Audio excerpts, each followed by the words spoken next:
Avalikel üritustel on väga raske materjalide puhul käega katsudes teha vahet, kas ta on ühekordne või on ta korduvkasutatav. Et kuna pakendiseadusega ei ole ka märgistus täna kohustuslik, et kui ta on korduvkasutatav, siis käega katsudes on teha väga-väga raske vahet. Et antud juhul siin on 2 sarnast karpi, aga tegelikult on korduvkasutatav meil ainult see ja see on ühekordne.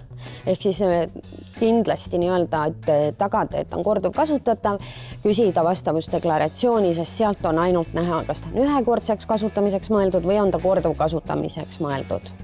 Topside puhul on samamoodi, siin on degustatsioonitopsid, mis on plastikust ja siin olevad on tegelikult ühekordseks kasutamiseks ja siin on juba meil korduvkasutamiseks, mis taaskord tõestab, et kui raske on teha neil vahet plastiku tugevusel.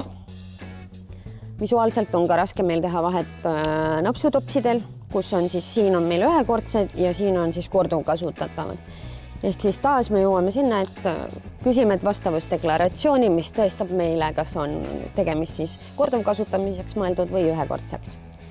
Kindlasti klientidel ma soovitan küsida koheselt kassast vastavusdeklaratsiooni, et kui teil on suurem ost või on teil kliente on siin rohkem, siis saab ka hiljem teenindaja saata teile meili peale, aga kindlasti, et teil oleks vastavusdeklaratsioon antud toodete kohta olemas. Vastavusdeklaratsioon on tõeliselt tähtis dokument toodete puhul, et te saaksite kogu informatsiooni selle kohta kätte.